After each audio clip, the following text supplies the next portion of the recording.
Recipe ആയിട്ടാണ് ചെയ്യാൻ വേണ്ടിയിട്ട് പോകുന്നത്. ഇപ്പൊ മിക്കവർക്കും നോയമ്പിന്റെ സമയമുള്ളൂ. അപ്പൊ ഇത് നമ്മൾ ഉണ്ടാക്കുന്നത് കൂണും കൊണ്ടുള്ള കറിയാണ് ഉണ്ടാക്കാൻ വേണ്ടിയിട്ട് പോകുന്നത്. ഈ കറി ഭയങ്കര ഡ്രൈ ആയിട്ടല്ല കേട്ടോ ഉണ്ടാക്കുന്നത്. ഈ കറിയിൽ ചെറുതായിട്ട് തിക്കായിട്ടുള്ള ഗ്രേവി ഉണ്ടാവും. ഇല്ലെങ്കിൽ നമ്മളൊരു സ്പെഷ്യൽ മസാലയൊക്കെ ചേർത്തിട്ടാണ് ഈ കറി റെഡി ആക്കിയിട്ട് എടുക്കുന്നത്. ഈ കറിയുടെ ഈ ഗ്രേവി തന്നെ മതിയാവും നമുക്ക് ചോര അല്ലെങ്കിൽ ചപ്പാത്തി കഴിക്കാൻ വേണ്ടിയിട്ട്. അത്രയ്ക്ക് ടേസ്റ്റ് ആയിരിക്കും ഇതിന്റെ ഗ്രേവിക്ക് വരുന്നത്. അപ്പൊ നിങ്ങൾ ട്രൈ ചെയ്ത് നോക്കാം. ട്രൈ ചെയ്ത് നോക്കിയിട്ട് ഫീഡ്ബാക്കും പറയാൻ വേണ്ടിയിട്ട് മറക്കരുത്. അപ്പൊ ഈ നമുക്ക് ഒട്ടും സമയം കളയേണ്ട തന്നെ നമ്മുടെ കൂണും കൊണ്ടുള്ള കറി റെഡി ആക്കിയിട്ട് എടുക്കുക. അപ്പോൾ ഇനി നമ്മുടെ മഷ്റൂം പെപ്പർ മസാല നമ്മൾ റെഡിയാക്കാൻ വേണ്ടിയിട്ട് പോവാണ്.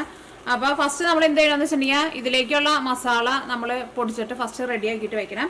അതിന് വേണ്ടിയിട്ട് ഞാനിവിടെ ഒരു പാൻ വെച്ചിട്ട് ചൂടാക്കിയിട്ടുണ്ട്. ഇതിലേക്ക് ഞാനിവിടെ നോക്കി ഇതുപോലത്തെ ഒരു കഷ്ണം കറുകപ്പട്ടി എടുത്തിട്ടുണ്ട്. ഇത് അധികം കനമില്ലാത്ത ഇത് കേട്ടോ. നല്ല കനം ഉണ്ടെന്ന് വെച്ചിട്ടുണ്ടെങ്കിൽ ഇത്രയ്ക്ക് എടുക്കണ്ട. പിന്നെ ഒരു തക്കോലം എടുത്തിട്ടുണ്ട്. ഞാൻ എടുത്തേക്കണ തക്കോലം ചെറിയ തക്കോലം കേട്ടോ. അപ്പോൾ നിങ്ങൾ എടുക്കുമ്പോൾ വലിയ തക്കോലം എന്ന് വെച്ചിട്ടുണ്ടെങ്കിൽ തക്കോലത്തിൻ്റെ ഒരു 3/4 ഭാഗം മതിയാവും. പിന്നെ 2 ഏലക്കായ എടുത്തിട്ടുണ്ട്. ഒരു 5 കറിയാമ്പൂ എടുത്തിട്ടുണ്ട്. പിന്നെ ഞാനിവിടെ ഇതിൻ്റെ അടിയിലുണ്ട് കുരുമുളക് ഞാനിവിടെ 2 ടേബിൾ സ്പൂൺ എടുത്തിട്ടുണ്ട്. ഇതിൻ്റെ അടിയിൽ കിടക്കുന്നുണ്ട് കേട്ടോ. ഞാനിവിടെ മെഷറിംഗ് സ്പൂണിലാണ് എടുത്തേക്കുന്നത് 2 ടേബിൾ സ്പൂണ്. പിന്നെ മുഴുവനായിട്ടുള്ള മല്ലി 2.5 ടേബിൾ സ്പൂൺ എടുത്തിട്ടുണ്ട്. പിന്നെ പെരിഞ്ജീരകം എന്ന് വെച്ചിട്ടുണ്ടെങ്കിൽ വലിയ ടൈപ്പ് ജീരകം 1/2 ടേബിൾ സ്പൂൺ എടുത്തിട്ടുണ്ട്. അപ്പോൾ ഇത്രയും സാധനങ്ങളാണ് നമുക്ക് ചൂടാക്കിയിട്ട് പൊടിച്ചിട്ട് എടുക്കേണ്ടത്.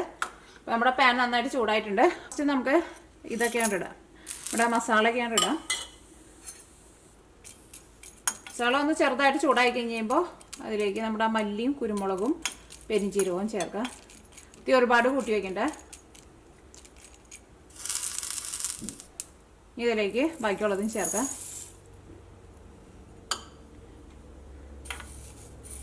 ഇത് നന്നായിട്ടൊന്ന് ചൂടായിട്ട് വരണം, കരിഞ്ഞു പോരുത്. ചെറിയ തീയിലിട്ടിട്ട് ഇങ്ങനെ ഇളക്കി കൊടുക്കാം. അപ്പോൾ അത് നന്നായിട്ട് മുരിഞ്ഞ് വരും. അങ്ങനെ മുരിഞ്ഞ് വരുമ്പോൾ തന്നെ നല്ലൊരു സ്മെല്ലൊക്കെ ഉണ്ടാവും. അപ്പോൾ ചിലപ്പോൾ നിങ്ങൾക്ക് സംശയം ഉണ്ടാവും മല്ലിപ്പൊടി ചേർത്താൽ കുഴപ്പമുണ്ടോന്ന്. പക്ഷേ ഇതേപോലെ നിങ്ങൾ മുഴുവനായിട്ടുള്ള മല്ലി പൊടിച്ചിട്ട് റെഡിയാക്കിയിട്ട് നോക്കാം. അപ്പോൾ നല്ല ടേസ്റ്റ് ആയിരിക്കും. അപ്പോൾ മല്ലിയൊക്കെ ആയിരുന്നാലും നമുക്ക് എല്ലാവർക്കും കടകളിൽ നിന്നൊക്കെ വാങ്ങാൻ വേണ്ടിയിട്ട് കിട്ടുമല്ലോ.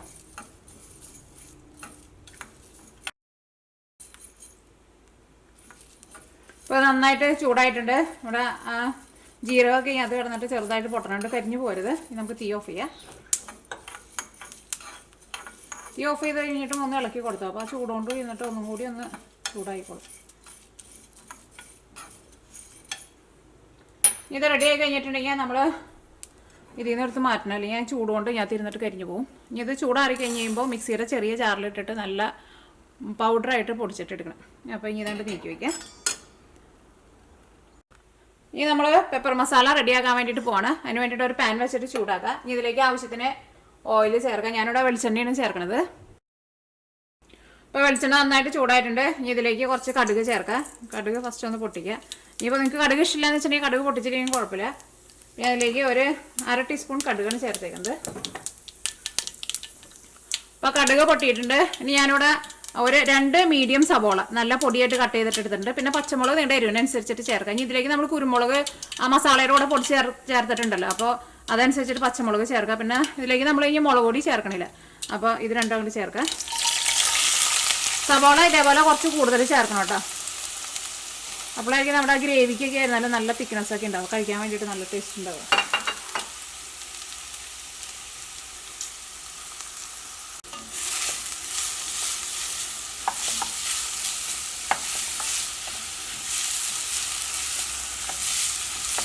ഈ സവാളയൊക്കെ നന്നായിട്ടൊന്ന് വഴന്ന് വരണം. സവാള മുരിഞ്ഞിട്ട് ഒരു ഗോൾഡൻ കളറാവാൻ വേണ്ടിയിട്ട് നിൽക്കണ്ട. സവാള നന്നായിട്ടൊന്ന് സോഫ്റ്റായിട്ട് വരണം. അങ്ങനെ സോഫ്റ്റായിട്ട് വന്നു കഴിഞ്ഞിട്ട് ഇതിലേക്ക് നമുക്ക് ജിഞ്ചർ ഗാർലിക് പേസ്റ്റ് ചേർക്കണം. അപ്പോൾ ഞാനിവിടെ ഒരു 6 വലിയ വെളുത്തുള്ളിയും ഒരു വലിയ കഷ്ണം ഇഞ്ചിയും കൂടിയിട്ട് നല്ല പേസ്റ്റ് പോലെ അരച്ച് വെച്ചിട്ടുണ്ട്. സവാള നന്നായിട്ട് വളർന്നിട്ടുണ്ട്. സവാളയ്ക്ക് നല്ല സോഫ്റ്റായിട്ട് വന്നിട്ടുണ്ട്. ഇനി ഇതിലേക്ക് 2 table spoon ginger garlic paste ചേർക്കാം. അപ്പോൾ ഞാനിവിടെ ഒരു 5 വലിയ വെളുത്തുള്ളി ഒരു വലിയ കഷ്ണം ഇഞ്ചിയും കൂടിയിട്ട് നല്ല പേസ്റ്റ് പോലെ അരച്ചെടുത്തത് കേട്ടോ.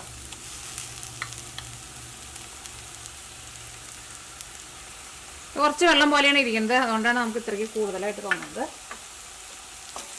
കാരണം ഞാൻ കുറച്ച് വെള്ളം ഒഴിച്ചിട്ടാണ് അരച്ചിട്ടെടുത്തത്. ഇനി ജിഞ്ചർ ഗാർലിക് പേസ്റ്റിൻ്റെ ഈ പച്ച ടേസ്റ്റ് പോകണം, പ്രത്യേകം ശ്രദ്ധിക്കുക. പിന്നെ ഇതിലേക്ക് നമ്മൾ സവോള കുറച്ച് കൂടുതൽ ചേർത്തിട്ടുണ്ടല്ലോ. അപ്പോൾ അതുകൊണ്ട് തന്നെ നമ്മൾ അതനുസരിച്ചിട്ട് ഓയിൽ ചേർത്ത് കൊടുക്കണം കേട്ടോ. അല്ലെങ്കിൽ നമ്മുടെ ജിഞ്ചർ ഗാർലിക് പേസ്റ്റിൻ്റെ ആ പച്ച ടേസ്റ്റ് ഒന്നും ശരിക്കും പോവില്ല. അപ്പോൾ ജിഞ്ചർ ഗാർലിക് പേസ്റ്റിൻ്റെ പച്ച സ്മെല്ലൊക്കെ പോയിട്ട് നല്ലൊരു മുരിഞ്ഞൊരു സ്മെല്ലൊക്കെ വരുന്നുണ്ട്. ഇനി നമുക്ക് ഇതിലേക്ക് മഞ്ഞൾപ്പൊടി ചേർക്കാം. പിന്നെ മുളക് പൊടി ചേർക്കേണ്ട ആവശ്യമില്ല. മല്ലിപ്പൊടി നമ്മൾ ഓൾറെഡി നമ്മുടെ മസാലയുടെ കൂടെ നമ്മൾ പൊടിച്ച് വെച്ചിട്ടുണ്ടല്ലോ. അപ്പോൾ മസാലപ്പൊടികളായിട്ട് ഇപ്പോൾ നമുക്ക് ഇതിലേക്ക് ഇനി മഞ്ഞൾപ്പൊടി മാത്രം ചേർത്താൽ മതി. അപ്പോൾ മഞ്ഞൾപ്പൊടി ഞാനിതിലേക്ക് 1/2 ടേബിൾ സ്പൂണാണ് ചേർക്കുന്നത്.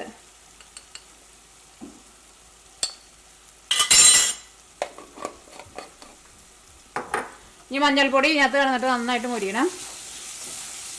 അപ്പോൾ മഞ്ഞൾപ്പൊടിയും ഇതിനകത്ത് കിടന്നിട്ട് നന്നായിട്ട് മുരിഞ്ഞിട്ടുണ്ട്. ഇനി ഇതിലേക്ക് നമുക്ക് തക്കാളി ചേർക്കാം. അപ്പോൾ ഞാനിവിടെ 1.5 തക്കാളിയാണ് ചേർക്കുന്നത്. കാരണം ഞാനെടുത്തിരുന്ന തക്കാളി കുറച്ച് വലിയ തക്കാളിയായിരുന്നു. അപ്പോൾ ഒരു 1.5 തക്കാളി എടുത്തിട്ടുണ്ട്. തക്കാളി അല്ലെങ്കിൽ നിങ്ങളുടെ പുളിക്കനുസരിച്ചിട്ട് നിങ്ങൾ ചേർത്ത് കൊടുക്കുക. കാരണം പല തക്കാളിക്കും പല പുളിയായിരിക്കും. നമ്മുടെ നാട്ടിൽ കിട്ടുന്ന തക്കാളിക്ക് കുറച്ചും കൂടി നല്ല പുളി ഉണ്ടാവും. പക്ഷെ ഇവിടെ കിട്ടുന്ന തക്കാളിക്ക് അധികം പുളിയില്ല കേട്ടോ. അപ്പോൾ നമ്മുടെ നാട്ടിൽ കിട്ടുന്ന ചെറിയ തക്കാളിക്ക് എന്ന് വെച്ചിട്ടുണ്ടെങ്കിൽ 2 തക്കാളി ചേർക്കാം. ഭയങ്കര പുളി അങ്ങോട്ട് ആവണ്ട. അപ്പോൾ അത്രയ്ക്കും ടേസ്റ്റ് ഉണ്ടാവില്ലല്ലോ. അപ്പോൾ ഇതിലേക്ക് തക്കാളി ചേർക്കുന്നത് ഇത്ര തക്കാളിയാണ് ചേർക്കുന്നത്.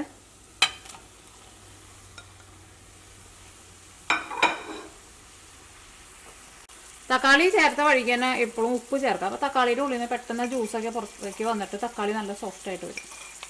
പിന്നെ മഷ്റൂമിനൊക്കെ അധികം ഉപ്പിൻ്റെ ആവശ്യമില്ല കേട്ടോ.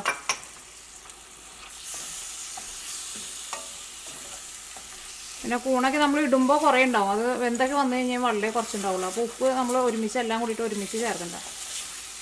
ഇതിലേക്ക് നമ്മൾ ആ പൊടിച്ച് വെച്ചേക്കുന്ന നമ്മുടെ മസാല ഉണ്ടല്ലോ, എല്ലാം കൂടിയിട്ട് നമ്മൾ പൊടിച്ച് വെച്ചല്ലോ. അത് ഞാനിവിടെ നല്ല പൊടി പോലെ പൊടിച്ച് വെച്ചിട്ടുണ്ട്. ഇനി അതാണ് ചേർക്കാൻ വേണ്ടിയിട്ട് പോകുന്നത്.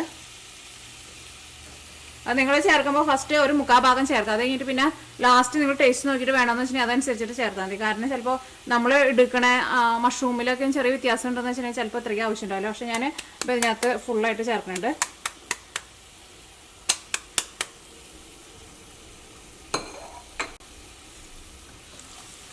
അപ്പോൾ ഞാനിവിടെ മഷ്റൂം എടുത്തേക്കുന്നത് 650 ഗ്രാം മഷ്റൂമാണ് എടുത്തേക്കുന്നത്. ഇനി തക്കാളിയൊക്കെ വെന്ത് നല്ല സോഫ്റ്റായിട്ട് വരട്ടെ. നമുക്ക് തീ കുറച്ചിട്ട് മൂടി വയ്ക്കുക. തീ ഒരുപാട് കൂട്ടി വയ്ക്കരുത്, പ്രത്യേകം ശ്രദ്ധിക്കുക. ഇപ്പോൾ തക്കാളിയൊക്കെയും ഇതിൻ്റെ കൂടെ വെന്ത് ഉടഞ്ഞ് ഇത് നല്ല ക്രീം പോലെ വന്നിട്ടുണ്ട്. ഇതേപോലെ ഇങ്ങനെ വരണം. അപ്പോൾ നിങ്ങൾ മൂടി വയ്ക്കുമ്പോൾ തീ ഒട്ടും കൂട്ടി വയ്ക്കരുത്, ചെറിയ തീയിലിടണം. കാരണം ഇതിനകത്ത് ഈ മസാലപ്പൊടി കൂടുതലുണ്ടല്ലോ. അപ്പോൾ തീ അങ്ങനെ കൂട്ടി വെച്ചിട്ടുണ്ടെങ്കിൽ പെട്ടെന്ന് അടി പിടിക്കും. ചെറിയ തീയിലിട്ടിട്ട് ഇങ്ങനെ നല്ല പേസ്റ്റ് ആക്കിയിട്ട് ഇടുക. ഇനി ഇതിലേക്ക് കൂണ് ചേർക്കുക. അപ്പോൾ കൂണ് ഞാനിവിടെ 650 ഗ്രാം കൂണായിട്ട് എടുത്തേക്കുന്നത്. കൂണ് നന്നായിട്ട് കഴുകുക. കൂണ് നമ്മൾ വെള്ളത്തിലിട്ട് വെക്കേണ്ട ആവശ്യമില്ല. വെള്ളത്തിലിട്ടിട്ട് നമ്മളിങ്ങനെ ഓരോന്ന് കഴുകി വേഗം വെള്ളത്തിൽ നിന്ന് എടുക്കണം. പിന്നെ എൻ്റെ അടുത്ത് കഴിഞ്ഞ ദിവസം ഒരാൾ മെസ്സേജിൽ ചോദിച്ചിട്ടുണ്ടായിരുന്നു, ഈ കൂണിൻ്റെ മുകളിൽ നിന്ന് നമ്മൾ ഇങ്ങനെ പൊളിച്ച് കളയേണ്ട ആവശ്യമുണ്ടോയെന്ന്. ഈ മുകളിലെ അത് നമ്മൾ കൂണിൻ്റെ ഒന്നും കളയേണ്ട ആവശ്യമില്ല കേട്ടോ. കൂണിൻ്റെ എല്ലാ ഭാഗങ്ങളും നമുക്ക് എടുക്കുക. ചിലർ ഞാനിങ്ങനെ പൊളിച്ച് കളയണ കണ്ടിട്ടുണ്ട്, പക്ഷേ അതിൻ്റെ ഒന്നും ആവശ്യമില്ല. കൂണ് ഒരു സമയത്ത് പിന്നെ വെള്ളത്തിലിട്ട് വെക്കരുത്. അപ്പോൾ കഴുകി വേമേ എടുക്കുക. കാരണം കൂണിൻ്റെ ഉള്ളിലേക്ക് പെട്ടെന്ന് വെള്ളം കയറും.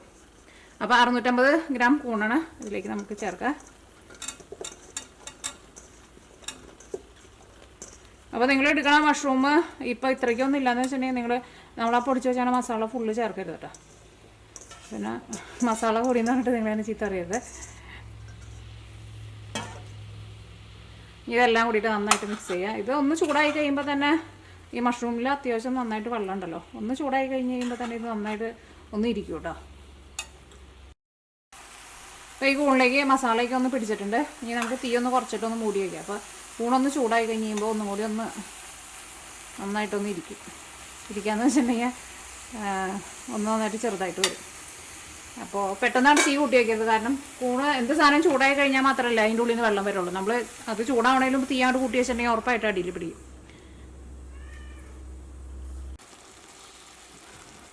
അപ്പോൾ നമ്മുടെ കൂണ് നന്നായിട്ട് ചൂടായിട്ടുണ്ട്. ഇതിനകത്ത് ചെറുതായിട്ട് അതിൻ്റെ ഗ്രേവിയൊക്കെ വന്നു തുടങ്ങിയിട്ടുണ്ട്. പക്ഷേ തീ ഒരുപാട് കൂട്ടി വയ്ക്കരുത്, പ്രത്യേകം ശ്രദ്ധിക്കുക. ഇനി നിങ്ങൾ ഇതിൻ്റെ ടേസ്റ്റ് നോക്കിയിട്ട് ഇതിലേക്ക് നിങ്ങൾക്ക് ഉപ്പ് വേണമെന്ന് വെച്ചിട്ടുണ്ടെങ്കിൽ ഉപ്പ് ചേർത്ത് കൊടുക്കുക. ഞാനൊന്ന് ടേസ്റ്റ് നോക്കിയിട്ടുണ്ടായിരുന്നു, അപ്പോൾ ഉപ്പ് കുറച്ച് കുറവുണ്ടായിരുന്നു. ഞാൻ ഉപ്പ് ചേർത്ത് കൊടുത്തിട്ടുണ്ട്. ഇനി ചെറിയ തീയിൽ തന്നെ മൂടി വെച്ചിട്ട് ഇത് റെഡിയാക്കിയിട്ട് എടുക്കുക. ഇത് ചെറിയ ഒരു ഗ്രേവി പോലെ എടുക്കുക, ഒരുപാട് വെള്ളം പോലെയല്ല. ഇതിൻ്റെ ഉള്ളിൽ നിന്ന് തന്നെ വരും വെള്ളം. നമ്മൾ സെപ്പറേറ്റ് വെള്ളം ചേർക്കരുത്. അപ്പോൾ ഞാനിവിടെ ഒരു മീഡിയം ഫ്ലെയിമിൽ ഒരു 12 മിനിറ്റിൻ്റെ അടുത്ത് മൂടി വെച്ചിട്ടുണ്ടായിരുന്നു. ഇടയ്ക്ക് ഞാനൊന്ന് ഇളക്കിയിട്ട് കൊടുക്കണ്ടായിരുന്നു. അപ്പോൾ നോക്കി മഷ്റൂമിൻ്റെ ഉള്ളിൽ നിന്ന് നന്നായിട്ട് ജ്യൂസൊക്കെ വന്നിട്ടുണ്ട്. അപ്പോൾ നമ്മുടെ മഷ്റൂം വെന്തിട്ടുണ്ട് കേട്ടോ. മഷ്റൂമിന് ഇത്രയ്ക്കേ വേവുള്ളൂ. ഇത് നമ്മൾ ഇതിനകത്ത് വെള്ളം ചേർത്തല്ലേ ഈ മഷ്റൂമിൻ്റെ ഉള്ളിൽ നിന്ന് തന്നെ വന്ന വെള്ളം കേട്ടോ. ഇതിലേക്ക് ഞാനിവിടെ കുറച്ച് മല്ലിയിലയും ചേർക്കുന്നുണ്ട്.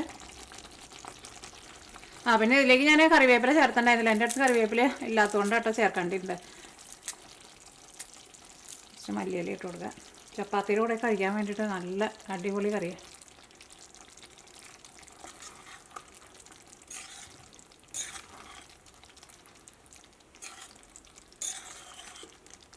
അപ്പോൾ നമ്മുടെ മഷ്റൂം കറി റെഡി ആയിട്ടുണ്ട്. കറി കാണാൻ വേണ്ടിയിട്ട് നല്ല ഭംഗിയില്ലേ. ഞാൻ ഈ കറിയുടെ ടേസ്റ്റ് നോട്ടെ കേട്ടോ. തീ ഓഫ് ചെയ്യാം.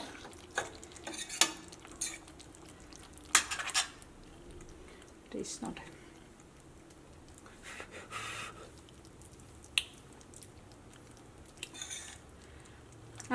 ഇത്രയ്ക്ക് മഷ്റൂം എടുക്കാമെന്ന് വെച്ചിട്ടുണ്ടെങ്കിൽ നമ്മളാ പൊടിച്ചേക്കണ മസാല, ഗരം മസാല നമ്മൾ പൊടിച്ചില്ല, അത് കറക്റ്റാട്ടോ. ഒട്ടും മസാല ഒട്ടും കൂടുതലല്ല, നല്ല ടേസ്റ്റ് ഉണ്ട്. എൻ്റെ ഗ്രേവിക്ക് തന്നെ നല്ല തിക്നെസ് ഉണ്ട്, നല്ല രസമുണ്ട് കറി. പിന്നെ ഞാനിതിലേക്ക് ചേർത്തിരുന്ന പച്ചമുളക് ഒട്ടും എരിവില്ലാത്ത പച്ചമുളകായിരുന്നു കേട്ടോ. അപ്പോൾ നമ്മൾ ഇതിനകത്ത് അത്യാവശ്യം നന്നായിട്ട് കുരുമുളക് ചേർക്കണ്ടല്ലോ. അപ്പോൾ നിങ്ങൾ പച്ചമുളക് അതനുസരിച്ചിട്ട് നിങ്ങൾ ചേർത്ത് കൊടുക്കുക. കാരണം നല്ല എരിവുള്ള പച്ചമുളക് ചേർത്തിട്ട് പിന്നെ നമ്മൾ കുരുമുളക് എന്തായിരുന്നാലും നമുക്ക് ഇത്രയ്ക്ക് ചേർക്കണം.